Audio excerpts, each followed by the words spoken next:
Kaixo ikasleok, gaur ikusiko ditugu berrekizun osoko berreketak. Horretarako erabiliko ditugu horrelako egitura batzuk. Eta deitzen dira kutsatxo berretzaileak.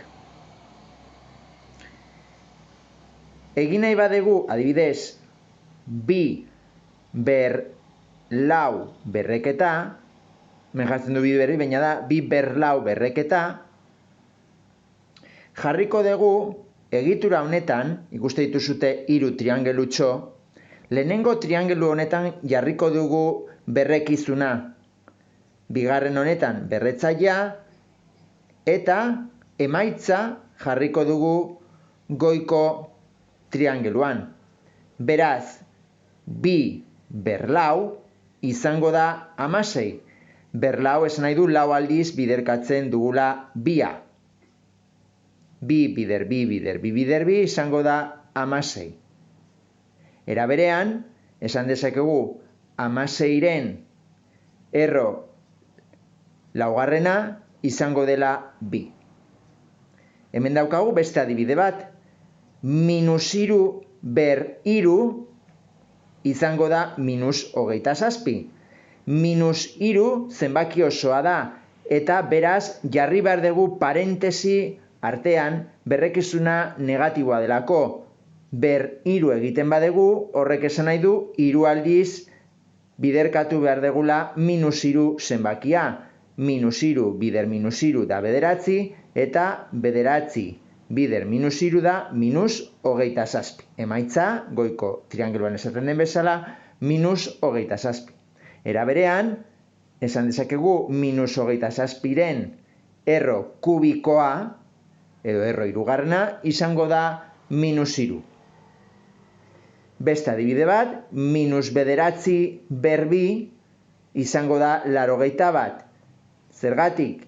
-9 zenbaki osoa da, beraz parentesi artean ber 2, da 2 aldiz biderkatzen dugula -9, -9 bider -9 da 81.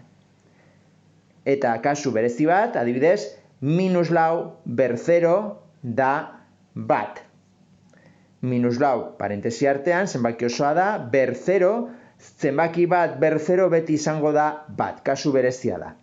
Hemen, ikuste zuten, lehen 81en erro karratua izan daiteke -9.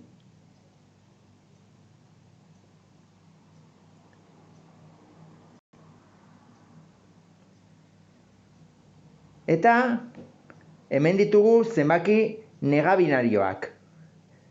Zer esan nahi du zenbaki negabinarioak? Hitzak esaten duen bezala, negatiboa dutenak berrekizuna, binarioak izan nahi du berrekizuna izango dela -2 zenbakia. Beraz, -2 ber bat da -2, -2 aldi bat delako -2, -2 ber 2, 2 aldiz biderkatzen badegu -2, izango da lau. -2 ber 3, 3 aldiz biderkatzen badegu -2 zenbakia, izango da -8. -2 ber lau, lau aldiz biderkatzen badegu -2, izango da 16.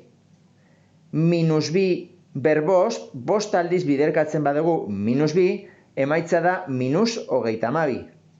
-2 ber 6, 6 aldiz biderkatzen badegu -2 zenbakia, emaitza izango da 64. Eta lehen esan dugun bezala, zenbaki bat ber 0, kasu honetan -2 ber 0, beti izango da 1. Berretzailea delako 0. Emaitza da 1. Eta hemen ikusten dugu propietate berezi bat. Hau da, berrekizuna negatiboa denean, begiratu behar diogu berretzaileari. Berretzailea baldin bada bakoitia, hau da hemen 1, 3, 5, eta horrela 7, 9 eta abar, beti emaitza izango da negatiboa. Negatiboa hemen, bai? Berretzailea denean bakoitia. Berretzailea baldin bada bikoitia aldiz, beti emaitza izango da positiboa. Negatibo bat, zenbaki negatiboa bat, aldi bikoitiak biderkatuz beti emaitza da positiboa, eta zenbaki negatiboak aldi bakoitiak biderkatuta beti zenbakia izango da negatiboa. Eta bukatzeko ditugu eraiketa kombinatuak, berrekizun osoa daukagunean, adibidez, berreketa hauetan. Berreketa dituzten eraiketa hauetan. Lehenengo gauza beti ordena jarraitu behar da. Lehenengo dira parentesiak, gero dira berreketak, ondoren biderketa eta zatiketak, eta bukatzeko batuketak eta kenketak.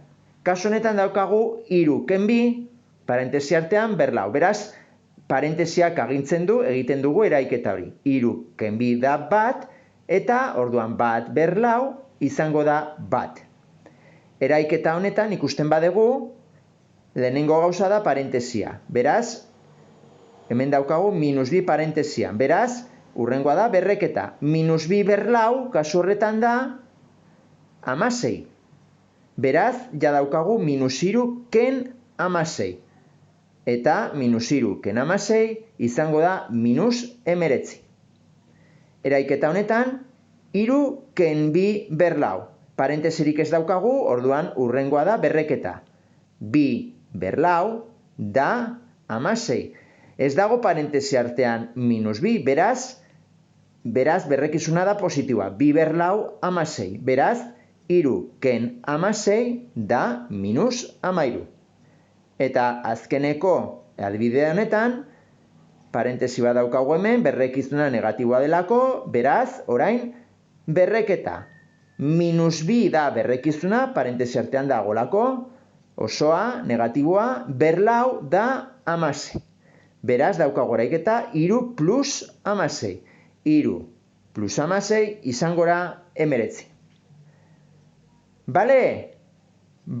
Hau da, berrekizun osoko berreketei buruz, horri buruz jakin behar dezutena.